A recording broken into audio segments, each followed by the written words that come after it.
بخاری شریف میں قبیلہ غامدیہ کی اس عورت کا تذکرہ موجود ہے جو خود آئی تھی، کوئی گرفتار کر کے نہیں لایا تھا، از خود آئی۔ احساس پیدا ہو گیا نا گناہ کا۔ یہاں بہت ساری غلطیاں کر کے بھی لوگ جب اپنی بات کرتے ہیں تو کہتے ہیں کبھی یاد تو نہیں کسی کے ساتھ زیادتی کی ہو، یاد تو نہیں کبھی کسی کا، بھئی آپ نے اتنے بڑے ولی ہونے کا دعویٰ کر دیے۔ انسان تو انسان رہتا ہے۔ بڑے بڑے لوگ کہہ گئے کہ یا اللہ اگر انجانے میں بھی بھول گئے ہیں تو ہم سے درگزر فرما، لیکن جب ہم تیار ہی نہیں ماننے کو۔ حضرت انس بن مالک کہتے ہیں وہ خاتون آئی، کوئی پکڑ کے نہیں لایا، کسی 14 دنوں کے ریمانڈ پہ نہیں اسے منوایا گیا، اسے وہ خود بخود آئی، اور کریم محبوب علیہ السلام کے سامنے جب وہ کھڑی ہوئی تو اتنے درد سے میں نے کم لوگ روتے دیکھے ہیں جس درد سے وہ روئی۔ عرض کرنے لگی حضور میں غلطی کر بیٹھی ہوں، مجھ سے زنا ہو گیا، مجھے پاک کر گئے۔ تو محبوب کریم علیہ السلام نے فرمایا تو کیسے ثابت کرے گی تو نے گناہ کیا؟ یعنی مجرم کو ثابت کرنا پڑ رہا ہے کہ میں گناہ گار۔ یہ وہ کمال ہے کہ انسانوں کو احساس ہونے لگے کہ یہاں ہم غلط ہیں۔ جب اعتراف جرم ہوتا ہے، جب بیماری کی تشخیص ہوتی ہے تو پھر اس کا علاج بھی ہو جاتا ہے۔ حضرت انس بن مالک کہتے ہیں وہ عرض کرنے لگی حضور میرے پیٹ میں ناجائز بچہ ہے۔ حضور نے فرمایا جا جب بچہ پیدا ہو تو پھر آنا۔ وہ 8 ماہ کے بعد آئی تو اس کی گود میں پھول سا بچہ تھا۔ حضور نے فرمایا واپس جا، جب روٹی کھانے لگ جائے تو پھر آنا۔ وہ 2 سال 2.25 سال دودھ پلاتی رہی، پھر جب آئی تو بچے کے ہاتھ میں روٹی کا ٹکڑا تھا۔ کریم محبوب صلی اللہ تعالیٰ علیہ وسلم سے آ کے جب اس نے بات کی تو وہ درد سے روئی، کہنے لگی یا رسول اللہ 3 سال ہونے کو ہیں، میں نے گناہ کیا ہے، میں ساری رات سو نہیں پاتی۔ حضور تڑپتی، اگر اس حال میں مر گئی تو اپنے رب کو کیا منہ دکھاؤں گا، مجھے پاک کر دے، میرے حال پہ رحم فرمائے۔ محبوب کریم صلی اللہ علیہ وسلم نے بچہ ایک صحابی کو دیا، فرمایا بچوں کی طرح پالنا، اور کہا اسے لے جاؤ، پتھر مار مار کے اسے سنسار کر دو۔ صحابہ کہتے ہیں اسے پتھر لگ رہے تھے اور حضور بے چینی کے ساتھ ٹہل رہے۔ آ کے خبر دی حضور وہ تو وصال کر گئی، انتقال ہو گیا۔ فرمایا یہاں تک تو بات اس کی تھی۔ حضرت انس بن مالک کہتے ہیں اب محبوب کریم نے صحابیات سے فرمایا اسے غسل دو، کفن پہناؤ، جنازہ تیار ہو جائے تو مجھے خبر کرنا۔ حضرت انس بن مالک کہتے ہیں غسل ہوا، کفن ہوا، جنازہ تیار ہوا تو حیران ہم تب ہوئے جب میرے محبوب نے فرمایا صفے بناؤ، میں خود جنازہ پڑھاؤں گا، میں خود جنازہ پڑھاؤں۔ اور سرکار نے جنازہ پڑھایا تو ایک شخص کی زبان سے نکلا حضور اس ملعون کا معاذ اللہ جنازہ جس نے ناجائز بچہ جنا، اس کے لیے آپ دعا کر رہے ہیں، جنازہ پڑھا۔ حضور فرمانے لگے خاموش ہو جاؤ، تم نے گناہ دیکھا ہے، اس کا احساس نہیں دیکھا، تم نے غلطی دیکھی ہے لیکن اس کی توبہ کا انداز نہیں دیکھا۔ اور صاحب کنز العمال نے یہ لفظ نقل کیے ہیں کہ کریم محبوب فرمانے لگے اس نے تو ایسی شاندار توبہ کی ہے کہ اگر میں اپنی ساری امت میں بانٹ دوں تو اللہ سب کی مغفرت فرما دے گا۔ احساس جب پیدا ہو جاتا ہے نا اپنے دل کے اندر کہ یہاں میں غلط ہوں، ان العبد اذا اعترف ثم تاب تاب اللہ علیہ او کما قال نبی صلی اللہ علیہ وسلم، رواہ مشکات۔ حضور نے فرمایا جب کوئی بندہ کہتا ہے نا اللہ میں بھول گیا تھا، اور پھر وہ توبہ کرتا ہے تو رب اس کی توبہ کو فوراً ہی قبول فرما لیتا ہے۔ حضرت عبداللہ بن حذافہ جہاد کر رہے تھے، روم کے عیسائیوں نے گرفتار کر لیا، 1000 آدمی نے مل کے پکڑا، گرفتار نہیں ہوتے تھے صحابی، 1000 آدمی نے گھیرا ڈالا، گرفتار کر کے لے گئے۔ اور جب بادشاہ کے سامنے گئے تو وزیر کہنے لگا بادشاہ بندہ بڑے کام کا ہے، اگر ہمارے قابو آ گیا تو فائدہ دے گا، صحابی ہیں حضرت عبداللہ بن حذافہ، حضرت فاروق اعظم کا زمانہ ہے، اگر قابو آ گیا تو فائدہ دے گا۔ بادشاہ کہنے لگا کیوں، کیا خوبی ہے؟ کہنے لگے ہم 1000 آدمی تھے، یہ اکیلا قابو نہیں آ رہا، تو 1000 آدمی تھے، اگر ہماری فوج میں شامل ہو گیا تو بہت بڑا جرنیل ملے گا۔ بادشاہ کہنے لگا کوئی مسئلہ نہیں، 2-3 چیزیں ہوتی ہیں بندے کو خریدنے کے لیے، خرید لیتے۔ بادشاہ کہنے لگا عبداللہ جتنی دولت تجھے چاہیے میں تجھے دے دیتا ہوں، میرے لشکر میں آ جا، معاذ اللہ اسلام چھوڑ دے۔ حضرت عبداللہ بن حذافہ کیا فرماتے ہیں بڑا تو بیوقوف ہے، میں نے دولت کمانی ہوتی تو مدینے میں بیٹھ کے تجارت کرتا، میں دولت کمانے نہیں نکلا، میں تو رسول اللہ کی رضا کمانے کے لیے نکلا ہوا ہوں۔ دولت کمانی ہوتی تو کسی مارکیٹ میں ہوتا، میدان میں آنا تھا۔ شہادت ہے مطلوب مقصود مومن، نہ مال غنیمت نہ کشور کشائی۔ یہ دولت تو لونڈی ہے رسول اللہ کے دروازے کی، جو تو پیچھے پیچھے پھرتی ہے نبی پاک کے غلاموں۔ یہ کمانی ہوتی تو میں کسی مارکیٹ میں ہوتا، میدان میں تھوڑا ہوتا۔ عبداللہ بن حذافہ سے دوسری چال چلی۔ کہنے لگے میاں عہدہ جو تجھے چاہیے، میں بادشاہ ہوں، میرے نیچے جو عہدہ تو کہے گا وہ تجھے مل جائے گا۔ حضرت عبداللہ بن حذافہ کہنے لگے شاید تجھے پتہ نہیں میری تعریف کیا ہے، شاید تو جانتا نہیں میری تعریف کیا ہے۔ کہا صاحب کی کیا تعریف ہے؟ کہنے لگے میں رسول اللہ کا صحابی ہوں، اور کائنات میں سب سے بڑا عہدہ مصطفیٰ کے صحابی ہونے کا عہدہ ہے۔ صحابہ وہ صحابہ تھے جن کی ہر صبح عید ہوتی تھی، خدا کا قرب حاصل تھا، نبی کی دید ہوتی تھی۔ فرمایا میں نے حضور کے جلوے دیکھے ہوئے ہیں، مجھے عہدے کی ضرورت ہی نہیں، اور میں نے عہدہ لینا ہوتا تو میں سیاست کرتا، میں تو شہادت لینے نکلا ہوں میدان میں، عہدے کا میں نے کیا کرنا ہے؟ اب بادشاہ کہنے لگا اسے قتل کر دو۔ وزیر کہنے لگا نہیں، ایک بات اور ہے، مجھے ایک چال اور چلنے دو۔ کہا وہ کیا؟ کہنے لگے میری بیٹی بڑی خوبصورت ہے، مجھے موقع دو اپنی بیٹی کو سجا بنا کے، وہ جوان جس کی جوانی اتنی بڑی ہے کہ 1000 آدمی مقابلے میں کھڑا نہیں ہوتا، اس جوان کے کمرے میں رات کی تنہائی میں بنا سوار کے بی بی کو بھیجا۔ وہ بی بی کہتی ہے میں ساری رات بن سور کے اس صحابی کے کمرے میں بیٹھی رہی، لیکن یہ کیا شخص تھا، ساری رات ہی مصلے پہ بیٹھا رہا، ساری رات ہی، کچھ دیر تھک جاتا تو یہ کریم رسول پہ درود پڑھنا شروع کر دیتا۔ بی بی کہتی ہے سحری ہو گئی تو میں نے چھو کے دیکھا کہ انسان ہے کہ جن ہے، یہ بندہ ہے کہ فرشتہ ہے، چھو کے دیکھا۔ کہنے لگے پیچھے ہٹ جا۔ میں نے کہا میں نے تو سنا تھا تو 1000 کے مقابلے میں ہے، اور تو اتنا بے حس ہے کہ بنی صبری دلہن بیٹھی ہے، تو نے نظر نہیں کی؟ عبداللہ بن حذافہ، بی بی کہتی ہے نظر پھر نہیں اٹھائی، نظر پھر جھکی ہوئی ہے۔ کہنے لگے بی بی میں مجبور ہوں، اب میرے اوپر کوئی حسن نہیں چلتا، میں نے جلوائے بدوہا کا دیدار کیا ہوا ہے، اب میری نگاہوں میں جچتا نہیں کوئی، اس لیے کہ جیسے میرے سرکار ہے ایسا نہیں کوئی، کبھی بھی اب نہیں کسی کا میرے اوپر جادو چلتا۔ میں نے مصطفیٰ کو اور کہا ذرا پیچھے ہٹ کے بیٹھ، مجھے میرے رسول نے غیر محرم سے بچنے کا حکم دیا ہے، ذرا پیچھے ہٹ کے بیٹھ۔ سحری کا وقت تھا تو بی بی کہتی ہے اس نوجوان کے جملے میرا سینہ چیر گئے، کلیجہ پھٹ گیا، چیخ نکلی، میں کفر کے عالم میں روئی۔ میں نے کہا مجھے بتا تو صحیح، آخر یہ جذبہ کہاں سے ملتا ہے؟ آخر یہ روشنی تو میں نے دیکھی نہیں، کہاں سے آتی ہے؟ ایک میرا باپ ہے جو بنا سور کے مجھے تیرے کمرے میں چھوڑ گیا، بتلا یہ کہاں سے کیف آتے ہیں؟ عبداللہ بن حذافہ کہنے لگے اگر کیف لینا ہے تو بھی میرے مصطفیٰ کا کلمہ پڑھ جا، آجا دروازے رسول پہ جھک جا، مل جائے گا۔ سویرے دروازے پہ باپ آیا بیٹی سے رزلٹ لینے، دروازہ کھولا تو بیٹی نقاب پہنے باہر آئی۔ باپ کہنے لگا کیا بلا؟ کہنے لگی پیچھے ہٹا، تو غیر محرم ہے، کافر ہے، میں مسلمان ہوں۔ اس نے کہا کیا ہوا؟ کہنے لگی تیرے جیسے کو باپ کہوں، تیرے جیسے کو جو مجھے استعمال کر رہا تھا، میں تجھے باپ نہیں مانتی، میں اب رسول والی ہو گئی، میں حضرت فاطمہ کی کنیزہ ہو گئی، میں اب نبی کریم کی خادمہ ہوں، خبردار میرے قریب نہ آنا۔ یہ داؤ بھی ناکام ہوا۔ اب حضرت عبداللہ بن حذافہ کے سامنے موت کھڑی کی، ایک کڑا میں تیل گرم کیا، کہنے لگے تجھے اس میں جلایا جائے گا۔ حضرت عبداللہ بن حذافہ رضی اللہ تعالیٰ عنہ جب جلنے کے قریب ہوئے تو رونے لگے۔ روم کا بادشاہ کہنے لگا شاید ڈر گیا ہے، کہنے لگے اب سمجھ آئی ہے، اب تجھے پتہ چلا ہے، چلا جا۔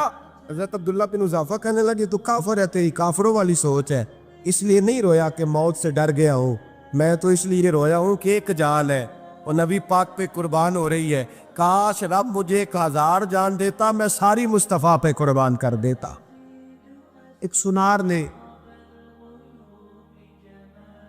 گلی میں یتیم چھوٹے سے بچے کو گھومتے دیکھا تو سنار بے اولاد تھا، بچے کو اٹھا کے گھر لے آیا، 18 سال اس بچے کی پرورش کی، اس کو پالا پوسا، جوان کیا۔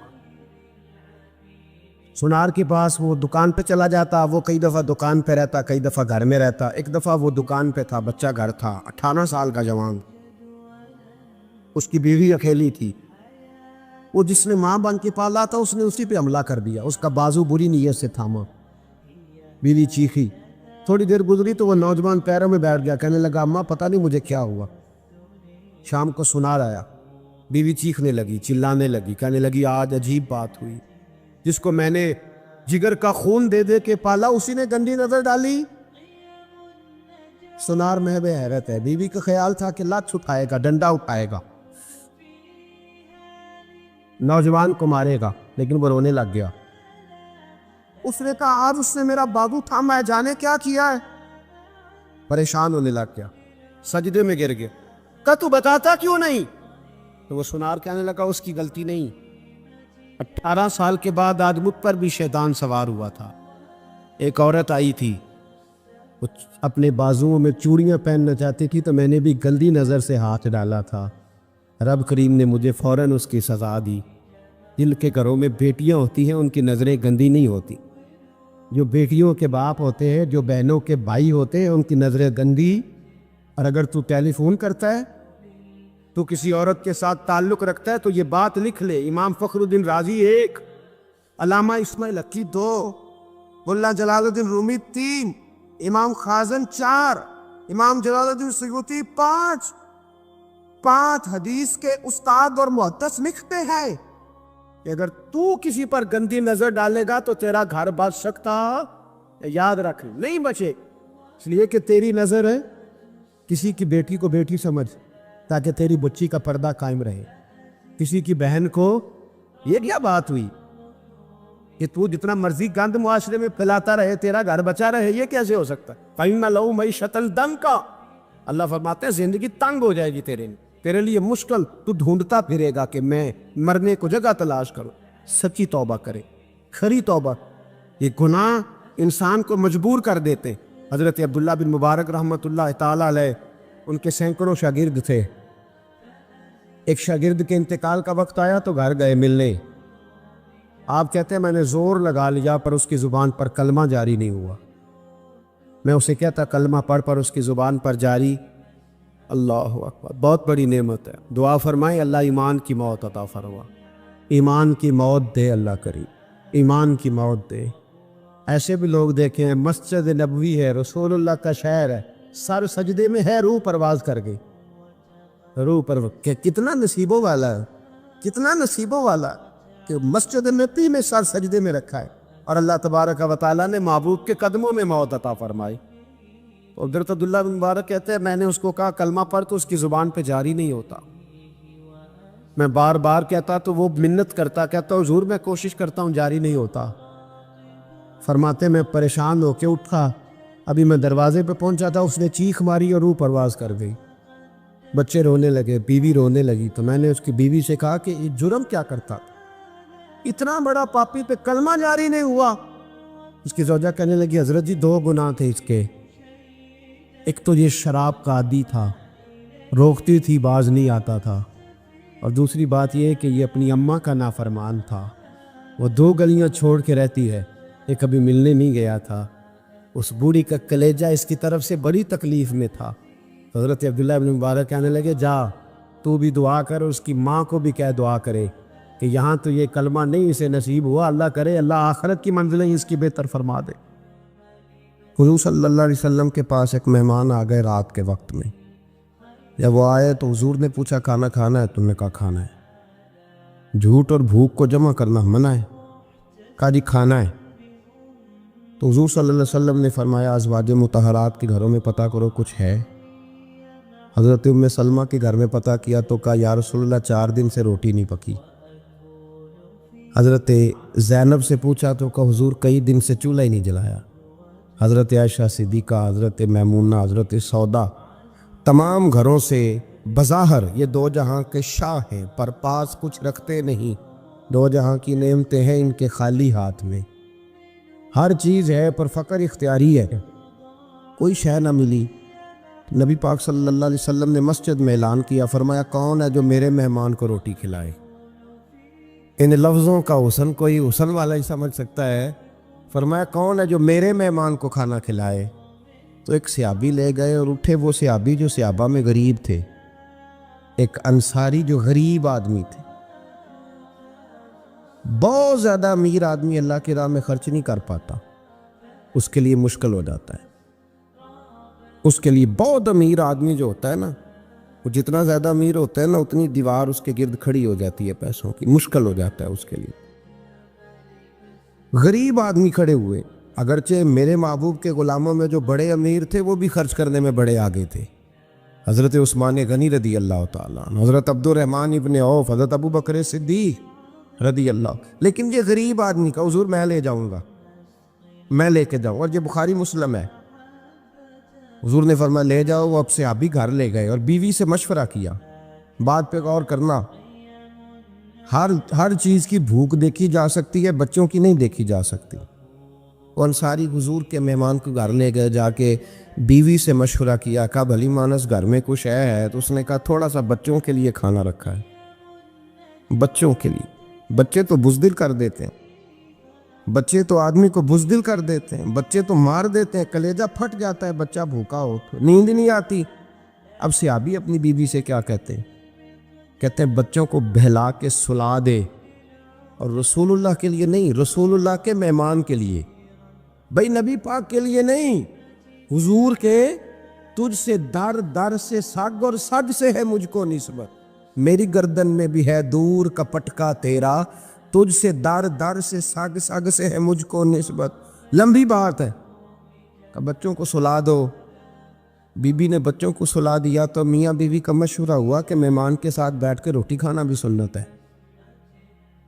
تو اب مہمان کے ساتھ بیٹھ کے کھانا بھی ہے تو کھانا ہے ایک دو آدمی کا۔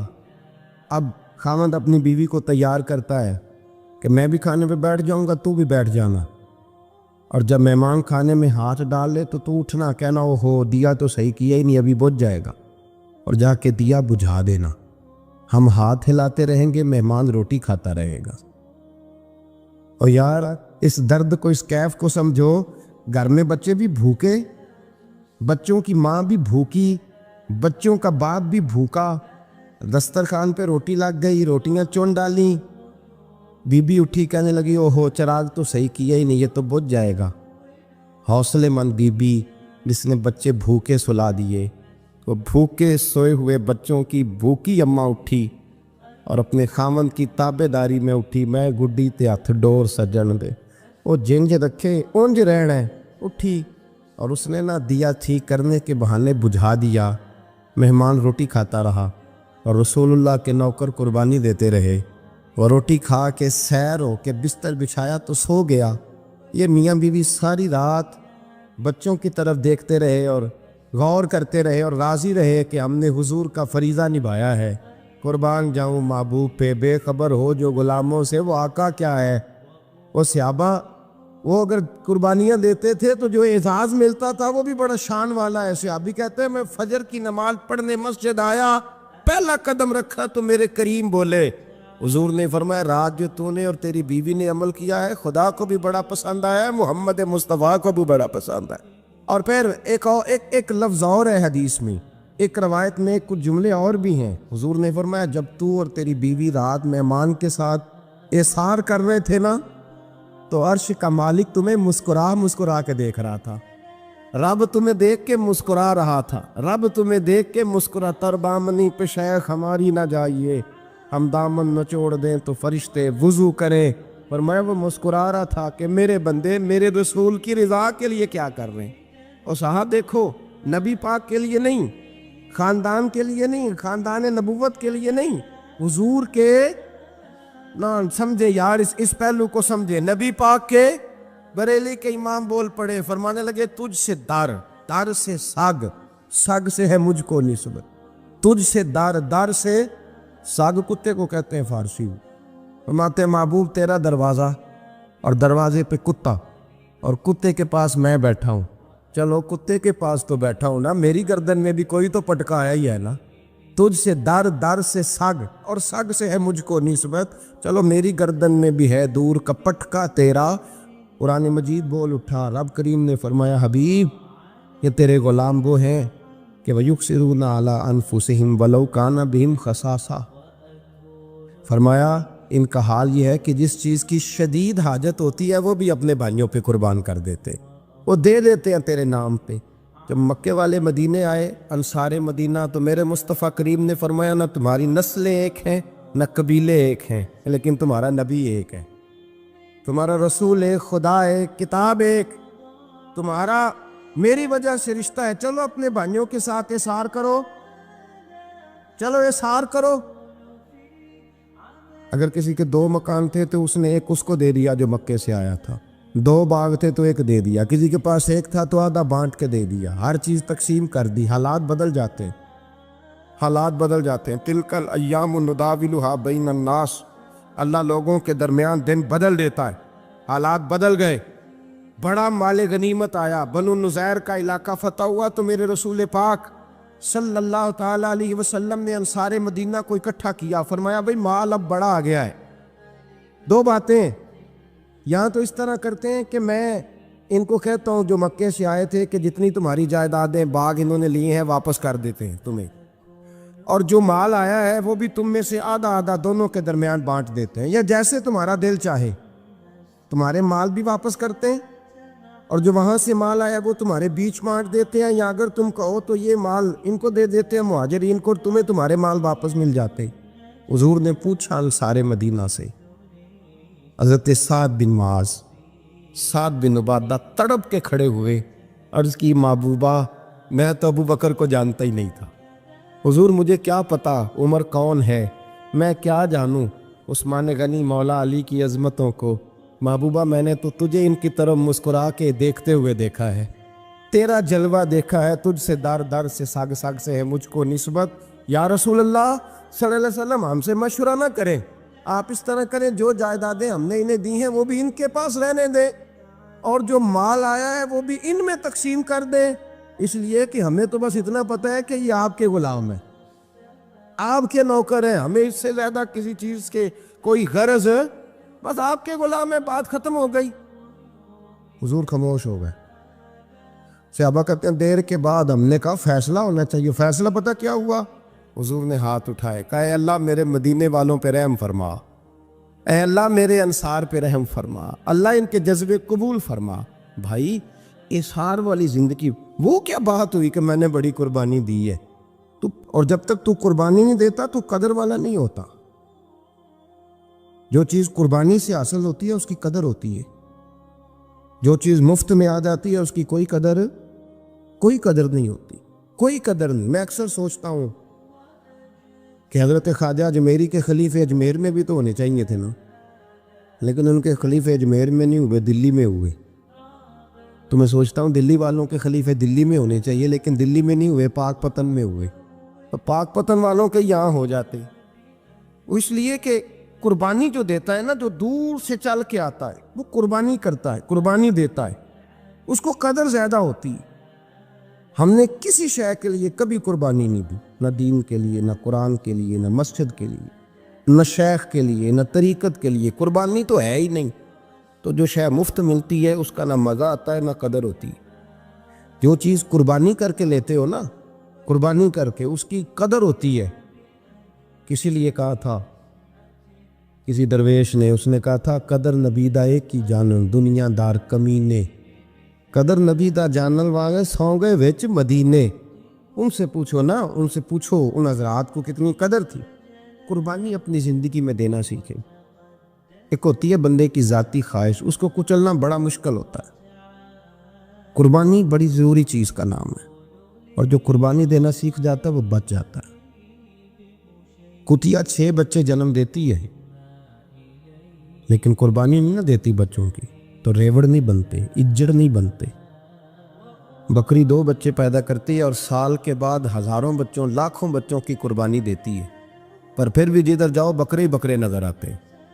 جو قربانی دینا سیکھ جاتا ہے نا، یزید نے کوئی قربانی نہیں دی، اس لیے کوئی شخص بھی کھڑا ہو کے نہیں کہتا، حالانکہ 14-15 بیٹے تھے یزید کے، کوئی بھی کھڑا ہو کے نہیں کہتا میں اس کی نسل میں سے ہوں۔ امام حسین نے ساری قربانی دے دی۔ ایک زین العابدین بچے تھے، پوری دنیا میں اللہ نے سید عطا فرمائے ہوئے ہیں۔ جو قربانی دینا سیکھ جاتا ہے وہ بچ جاتا ہے۔ ہم نا قربانی کیا، ہمارے پاس تو اضافی شے ہے وہی دینے کو تیار نہیں۔ جب آپ تیار ہی نہیں تو سودا ہی نہیں کر، آپ نکلے ہی نہیں میدان میں، تو حاصل کیسے ہو؟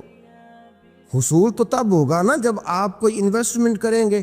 تو آپ انویسٹ ہی نہیں کر رہے تو بھائی آپ نے پودا ہی نہیں لگایا تو پھل کیسے ملے؟ قربانی نہیں دی تو وہ درجہ کیسے ملے؟ اس کے لیے تو قربانی ضروری ہے. اب تمام صحابہ کی زندگی پڑھ لیں، حضرت ابو بکر سے لے کر حضرت بلال تک، یہ سارے قربانی والے ہیں.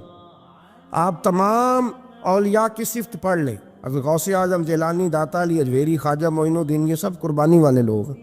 قربانی دیتے رہے تو بچے ہوئے ہیں. ان کے جو ساتھ تھے وہ بھی قربانیوں والے تھے. قربانی حصہ ہے طریقت کا، قربانی ضروری ہے. اور ہمارے صوفیاء تو کہتے ہیں جس شخص نے تصوف میں آ کے قربانی نہیں دی. بزرگوں کے پاس ایک شخص آیا، غالباً خواجہ نظام الدین محبوب الہی کی بات ہے، میرے ذہن میں نام پورا نہیں سما رہا. تو ایک مرید نے آ کے کہا حضور زکوٰۃ کتنی دینی ہے؟ فرمایا 2.5%. تھوڑی دیر کے بعد حضرت نصیر الدین چراغ دہلوی آ گئے، کہا حضور اللہ کے راستے میں کتنے دینے ہیں؟ فرمایا 50%. ایک ساتھی قریب بیٹھا تھا، اس نے کہا پہلے کے لیے 2.5% کا فتویٰ تھا، اس کو کہہ دیا آدھے دے دے. چند منٹ گزرے تو حضرت امیر خسرو بھی آ گئے. کہا حضور زکوٰۃ کتنی دینی ہے؟ فرمایا جو ہے سارا ہی لے آ، تیری 100% ہے. تو وہ ساتھی جو قریب بیٹھے تھے اس نے کہا بابا فتوے علیحدہ علیحدہ ہیں. فرمایا فتویٰ ایک ہی ہے، بندے علیحدہ علیحدہ ہیں. فتویٰ ایک ہی ہے، مجھے پتہ ہے کون کتنے دے سکتا ہے. وہ جس کو میں نے 2.5% کہا ہے وہ بھی جا کے حساب کتاب کرے گا، اس نے 2.5 بھی پورا نہیں دینا. اور فرمایا جس امیر خسرو کو میں نے کہا نا سارا لے آ، اس کا دل کرے گا میں اپنا مکان بھی توڑ کے لے آؤں. میں نے فتویٰ ایک ہے، بندہ دیکھ کے بات کی ہے. بھائی قربانی نہیں ہے، اظہار ہی نہیں ہے، جذبہ ہی نہیں ہے، ہمارا مزاج ہی نہیں ہے. لیکن نا یہ اب ایک تو شریعت کی قربانی ہے نا یہ، تو اس پہ بھی لوگ بڑا سوچیں گے، اس پہ بھی لوگ بڑا سوچیں گے. فتوے پوچھتے پھریں گے کہ جی میرے اوپر تو ابھی میں نے تو 15,500 قرضہ دینا ہے، دوں کہ نہ دوں، کون سی دوں؟ فتوے پوچھیں گے. دینے کی دفعہ فتوے پوچھیں گے اور لینے کی دفعہ چھٹی، جو آتا ہے آنے دو. کبھی لینے کی دفعہ بھی فتویٰ پوچھنا صاحب کہ یہ مجھے اتنا مال آ رہا لے لوں کہ نہ لوں. وہ لے لیا، قابو کر لیا. جب دینے کی باری آئی تو فتویٰ اظہار کرے. اور اظہار صفت ہے مسلمان کی، یہ اظہار کرنے لگتا ہے تو بچنے لگ جاتا ہے، اس کا فائدہ ہونے لگ جاتا ہے. قربانی دینے لگ جاتا ہے تو بچ جاتا ہے. کسی نے کہا تھا سن اے مسلمان، یہ نقطہ فیض قرآنی میں ہے، عظمت و اسلام اور مسلم صرف قربانی میں ہے. اگر تو جینا چاہتا ہے تو قربان ہو. حضرت سیدنا ابو بکر صدیق فرماتے ہیں میں حضور کے سامنے بیٹھا، ایک شخص آیا، اس نے آ کر کے کہا یا رسول اللہ صلی اللہ تعالی علیہ وآلہ وسلم، یہ میرے ہاتھ کے اندر خنجر ہے، میں قتل کر کے آیا ہوں. قاتل کھڑا ہوا. ایک طرف قرآن مجید کا حکم ہے کہ جس نے ایک آدمی کو قتل کیا پوری انسانیت کو قتل کیا. حضور یہ خنجر ہے، قتل کر کے آیا ہوں. میرے مصطفیٰ نے فرمایا کس کو قتل کیا؟ عرض کی حضور سگی بہن کو مارا ہے. سگی بہن تھی، میں نے قتل کر دی. میرے نبی پاک صلی اللہ علیہ وسلم نے فرمایا کیوں مارا؟ پیار نہیں تھا؟ کہا محبوبہ بہن سے کس کو پیار نہیں ہوتا، بڑا پیار تھا، پر مارا کیوں؟ تو صحابی رونے لگے، کہنے لگے محبوبہ میں بڑا پیار کرتا تھا، پر وہ کافرہ تھی، مشرکہ تھی، بڑا پیار کرتا تھا. جب بھی اس کے پاس جاتا وہ آپ کے بارے میں بات چھیڑ دیتی. میں اس کو کہتا سارا کچھ کر لے، میرے نبی کے بارے میں بات نہ کر دو. میں ہر شے سہ لیتا، پر مصطفیٰ کریم کی ذات کے بارے میں کوئی بات برداشت کرنے کی طاقت نہیں رکھتا. یہ والا جملہ نہ کہنا. میں اس کو روکتا، منع کرتا، وہ باز نہ آتی. کہتے ہیں آج اس نے اتنی سخت بات کی کہ میں اس کا گلا کاٹ آیا ہوں، قتل کر دیا ہے. حضور میرے لیے حکم کیا ہے؟ تو نبی پاک نے فرمایا جا، تیرے اوپر کوئی سزا نہیں، تو نے جو کیا ہے اچھا ہی کیا ہے، یہ اچھا کر ڈالا ہے جو تو نے کیا ہے. ایک صحابی نابینا تھے، آنکھوں سے نظر نہیں آتا تھا، رشتہ کوئی نہیں دیتا تھا، معذور آدمی تھے. نکاح ہوا، شادی ہوئی، 2 بیٹے دیے اللہ، گھر بس گیا، بیوی کپڑے دھو کے دیتی، خدمت کرتی، روٹی پکا کے دیتی، بچے بڑے حسین تھے. اور وہ صحابی خود فرماتے ہیں، نابینا صحابی کہتے ہیں موتیوں کی طرح کے میرے بچے، جو بھی آتا آ کے کہتا تیرے موتیوں کی طرح کے لال ہیں. لیکن آپ فرماتے ہیں ایک صبح اعلان ہو گیا، مدینے میں شور ہو گیا، کچھ نابینا صحابی کی بیوی قتل ہو گئی، کسی نے خنجر کے دبایا، مر گئی ہے. کہتے ہیں اس کے لواحقین اکٹھے ہوئے، در رسالت مآب پہ آئے، آگے کہنے لگے حضور ہمارا قاتل ڈھونڈ کے دیں، ہماری بیٹی کو کس نے مارا؟ میرے رسول پاک نے مجمع پہ نظر ڈالی، فرمایا بھائی مجھے کہنے کی ضرورت نہ پڑے، اگر قاتل موجود ہے تو خود اٹھ جائے۔ خود اٹھے۔ وہ نبینا صحابی بیچ میں سے اٹھ کے کھڑے ہو گئے، کہنے لگے سونیا قاتل کوئی باہر نہیں، میں خود قاتل ہوں، میں نے مارا ہے، میں قاتل ہوں، میں نے مارا ہے۔ مصطفیٰ کریم سید عالم صلی اللہ علیہ وسلم نے فرمایا تجھے تو اس کی بڑی ضرورت تھی، بڑی حاجت تھی، تیری بیوی تھی، تیرا گھر سنبھالتی تھی، تیرے بچے تھے۔ صحابی عرض کرنے لگے حضور سارا کچھ ٹھیک تھا پر وہ آپ کی بے ادب تھی حضور، اس کے آنے سے میرا گھر بس گیا، روٹی پکنے لگی، کپڑے ملنے لگے، اولاد ہونے لگی، میں دنیا پہ آ گیا، لیکن محبوبہ میں نے وہ سکھ کیا کرنے ہیں جو تیری بے ادبی پر تعمیر کیے جائیں۔ یا رسول اللہ مجھے کیا حاجت اس چیز کی، اس میں آپ کا پیار ہی نہ ہو، یا رسول اللہ آپ کی محبت ہی نہ، حضور میں نے قتل کر ڈالا ہے، مجھے بیوی نہیں چاہیے، مجھے وہ والی چاہیے جس کی زبان پر رسول اللہ کے نام کے ترانے ہو، جو حضور کی محفل کرنے والی ہو، نعت پڑھنے والی ہو، جو نبی پاک علیہ السلام کی ازواج کا، اولاد کا، بیٹیوں کا ذکر کرنے والی۔ مجھے وہ بی بی نہیں چاہیے جو بی بی بے ادبی کرے۔ میرے نبی پاک صلی اللہ علیہ وسلم نے محلے داروں سے پوچھا، فرمایا بات اس کی ٹھیک ہے؟ کہا حضور واقعی بے ادب تھی۔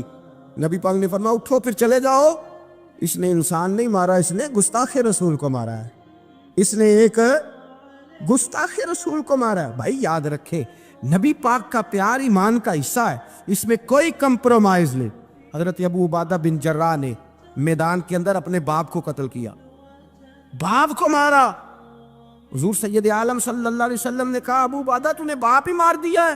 کہا حضور باپ نہیں چاہیے، رسول اللہ کا وفادار چاہیے، حضور وفادار چاہیے۔ نبی پاک صلی اللہ تعالی علیہ وآلہ وسلم کی محبت اصل دین ہے، اصل دین۔ صحابہ کرام نے ہر چیز سے بڑھ کر رسول پاک سے پیار کیا، ہر چیز سے بڑھ کر، بھلا دی دنیا ساری انہوں نے، لیکن رسول پاک سید عالم صلی اللہ علیہ وسلم کا پیار انہوں نے اپنے دل سے نہیں بلایا۔ اپنی اولادیں لا کے حضور کی خدمت میں پیش کر دی، اپنے بچے لا کر پیش کر۔ حضرت عائشہ صدیقہ رضی اللہ تعالیٰ عنہ فرماتی ہیں ساری زندگی ابو بکر صدیق نے ڈانٹا نہیں، میرا باپ رفیق تھا، شفیق تھا، مہربان تھے، کوئی کبھی انہوں نے سخت گھورا بھی نہیں ہماری طرف۔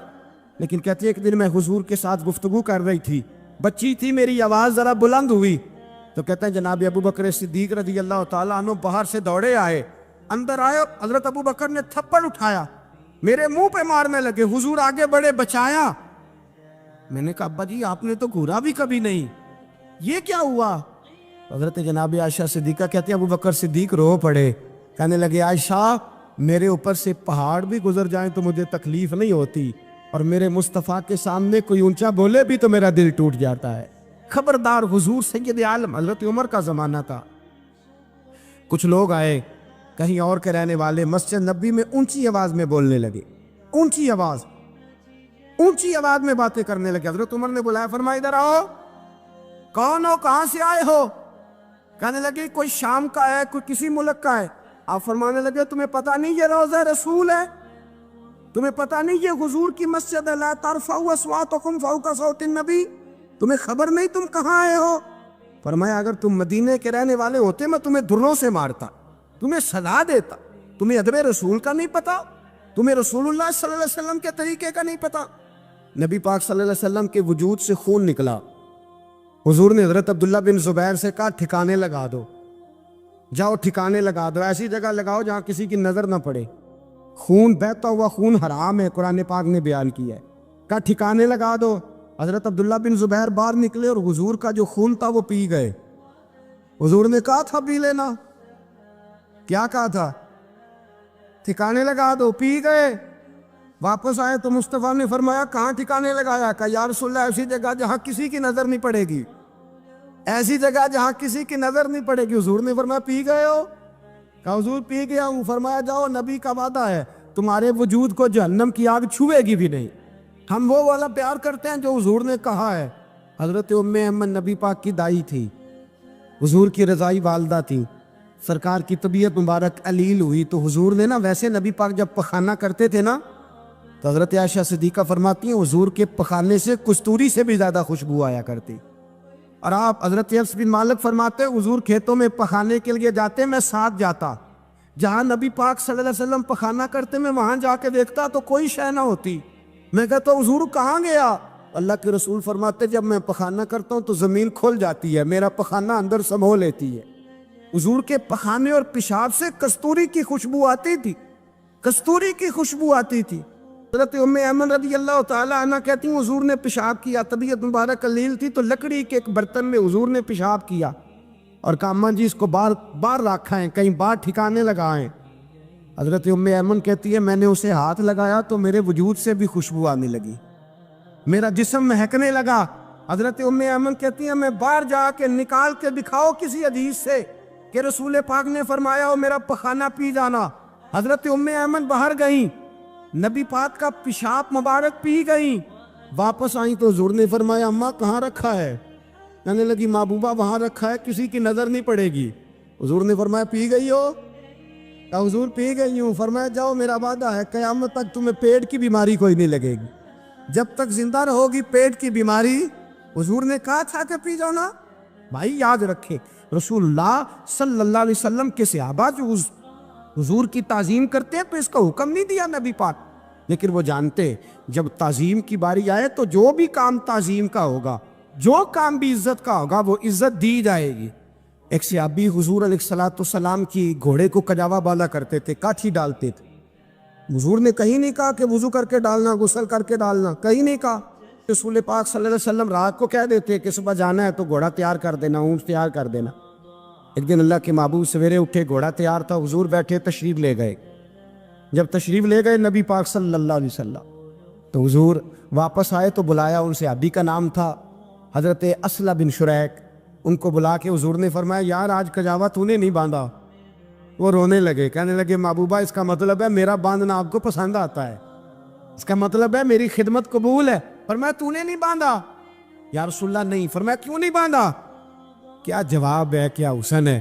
کہنے لگے یا رسول اللہ میں صبح اٹھا تو میرے اوپر غسل فرض تھا، اگر میں بغیر غسل کے ہاتھ لگاتا حضور کو نہیں نبی پاک کے گھوڑے کے کجاوے کو، کہا حضور گھوڑے کے کجاوے کو بغیر غسل کے ہاتھ لگاتا تو بے ادبی تھی، اور اگر غسل کرتا تو حکم ماننے میں دیر ہوتی تھی، یہ بھی بے ادبی تھی، لہذا کسی اور کی ڈیوٹی لگائی۔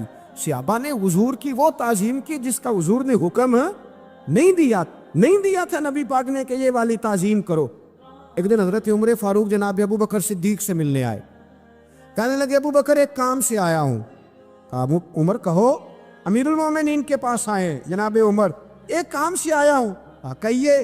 کہنے لگے ایک شے کی ضرورت ہے، مانگوں گا تو آپ دے دیں گے؟ جناب عمر فاروق رضی اللہ تعالیٰ عنہ کہنے لگے میرے بس میں ہوئی تو ضرور دے دوں گا، تو میرا بھائی ہے بات تو کر۔ تو حضرت عمر نے پتہ کیا مانگا؟ کہنے لگے ابو بکر وہ جو غار ثور میں تم 3 دن حضور کے ساتھ رہے ہو نا، میں 3 راتیں نہیں مانگتا، ان میں سے مجھے 1 رات دے دو۔ اور کیا لفظ ہیں، کیا حسن ہے۔ کہنے لگے عمر کی زندگی کی ساری نیکیاں لے لو، 3 راتوں میں سے 1 رات مجھے دے دو، 1 رات مجھے دے دو۔ حضرت ابو بکر صدیق رضی اللہ تعالیٰ عنہ رو پڑے، کہنے لگے میں نے کہا تھا جو بس میں ہوگا دوں گا، یہ تو میرے مصطفیٰ کی محبت ہے، یہ کسی کو دینا میرے بس کی بات ہے، یہ حضور کا پیار ہے جو میں نے سنبھال کے رکھا ہوا ہے، سنبھال کے پھر کے گلی گلی تباہ ٹھوکریں سب کی کھائے کیوں، دل کو جو عقل دے خدا تو تیری گلی سے جائے کیوں، جان ہے عشق مصطفیٰ روز فضو کرے خدا، ارے جس کو ہو درد کا مزہ وہ ناز دوا اٹھائے کیوں، اب تو نہ روک ہے غنی عادت سگ بگڑ گئی، پہلے ہی دن میرے کریم لقمہ تر کھلائے کیوں۔ حضرت بلال کہتے ہیں میں اذان پڑھ رہا تھا، ابو بکر سن رہے تھے، انہوں نے چوم کے آنکھوں سے لگایا، بعد میں کہ ملا علی قاری نے لکھا ہے، بعد میں کسی صحابی نے کہا محبوبہ ابو بکر نے انگوٹھے چوم کے آنکھوں سے لگائے ہیں، اور انہوں نے چوم کے کہا قرۃ عینی بھی کہا یا رسول اللہ، حضور آپ میری آنکھوں کی ٹھنڈک ہے۔